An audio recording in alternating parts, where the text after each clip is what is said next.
Um, Transparency of data is absolutely key to value-based healthcare, and I would say all data needs to be transparent, not just clinical and patient-reported outcomes. So we need to have transparency of costs, so we can really understand the value equation in total.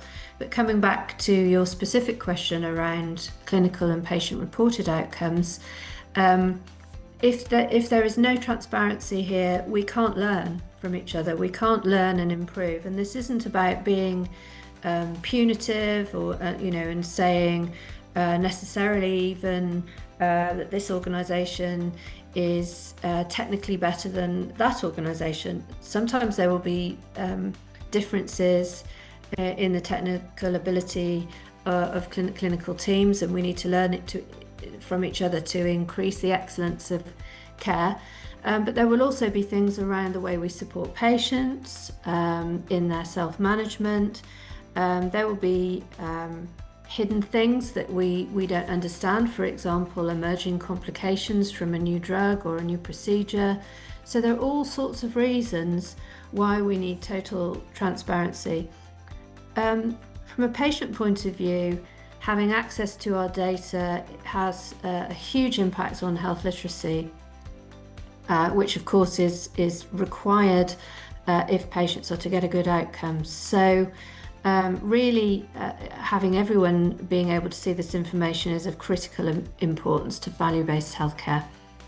And in terms of making this meaningful, so sometimes less is more. I've found that in the consultation, and there will be key data points that are of particular importance to clinicians and patients, for example, in chronic disease management. And these should be prioritised and available to be seen perhaps within applications on patient's phone and certainly within the electronic healthcare record.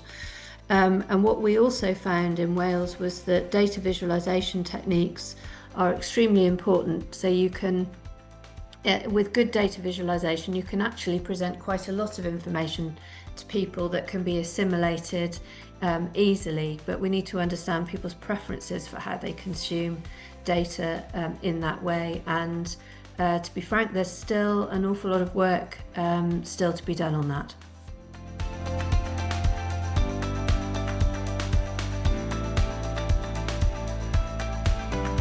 Partnerships across the system are absolutely key to driving forward value-based healthcare. That's because there are multiple elements that contribute to value for patients, from the consultation to pathways in and across organisations and up at the policy and payer level.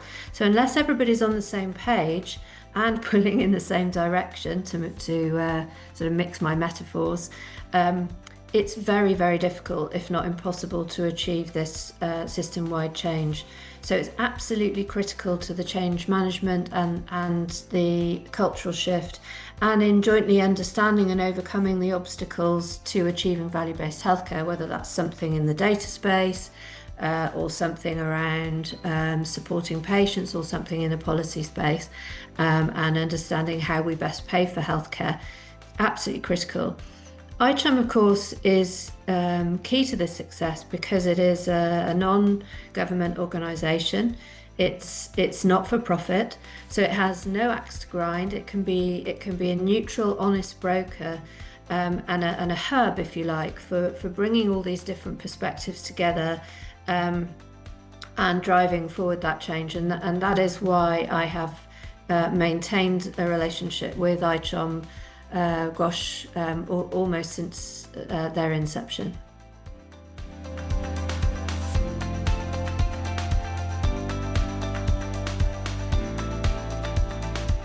So I'm very much looking forward to the two panels that I'll be moderating, and in particular moving away from just kind of talking about a shiny completed case study which perhaps others might find hard to imagine how they would do it back in their own organisation, but really drawing out the practical points from those case studies in the discussion so that people have got something to go home with and start working on their own value-based healthcare projects.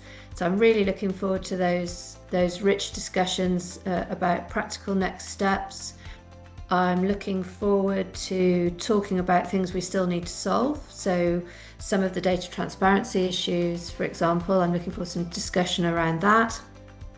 And I'm also looking forward to the opportunity that ICHOM have kindly given me to launch my book on implementation of value-based healthcare over the last 10 years.